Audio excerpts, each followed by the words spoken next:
అన్న నేను మూడు ప్రశ్నలు ఎక్కువేం అడగా. గత ప్రభుత్వంలో సబితా ఇంద్రారెడ్డి గారు 58,000 మెజార్టీతో గెలిచిందని నిన్న అన్నారు. అంటే మంచి చేస్తే గెలిచిందని మీరే అన్నారు.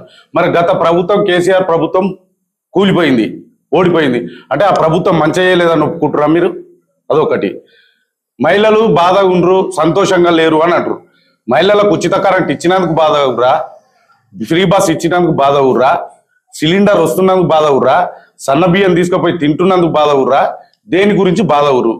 స్వయంగా ఒక మహిళ నాతో చెప్పింది ఏంటంటే, ఒక ఫర్నిచర్ షాప్ లో పనిచేస్తుంది, అల్మాజ్ గూడకి వెళ్ళి ఫర్నిచర్ షాప్ పోతే ఉదయం 100 రూపాయలు, సాయంత్రం 100 రూపాయలు అవుతుండేనా, నాకు 200 రూపాయలు మిగిలినాయి, నాకు ఇవాళ 6,000 రూపాయల ఆదాయం అయింది నెలకు, 6,000 రూపాయలతోటి నాకు ఇంటి రేషన్ వస్తుంది, నా కుటుంబం మొత్తం గడుస్తుంది, మా ఆయన లేనందుకు నాకు కాంగ్రెస్ ప్రభుత్వం ద్వారా నాకు అదొక శుభం జరిగింది, లాభం జరిగింది అని అంటారు. అదొకటనా?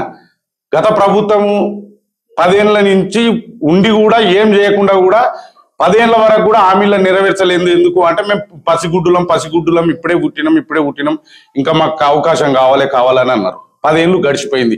బీసీలకు లోన్ ఇచ్చిరు, ఎంతమందికి ఇచ్చిరు? అల్మాజ్ గూడల్నే ఎంతమందికి ఇచ్చిరు? బీసీ బంధు ఎంతమందికి ఇచ్చిరు? ఎన్ని శాంక్షన్ అయినాయి? అదొకటేనా?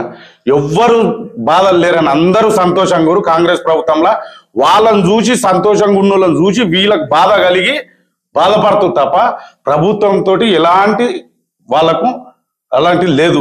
వాళ్ళు ఒకరే బాధపడుతూ టీఆర్ఎస్ కార్యకర్తలు నాయకులు తప్ప. గతంలో ప్రభుత్వంలో ఇళ్ళకెళ్ళి పోయి ఒక దళిత సిఎల్పిది పదవి పోయేటట్టుగా ఇళ్ళకెళ్ళి అందులోకి పోయిరు కాంగ్రెస్ ఎమ్మెల్యేలు. మాకు ఆయన ఎంత అవమానం జరిగింది, మా దళిత బట్టికి ఎంత అవమానం జరిగింది మాకు తెలుసు. అది మాకు ఒక సిఎల్పి లేకుండా పోయింది.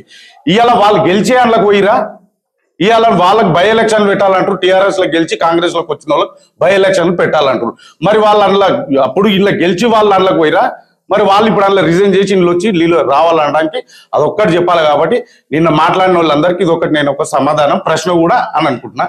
దీంతో ధన్యవాదాలు.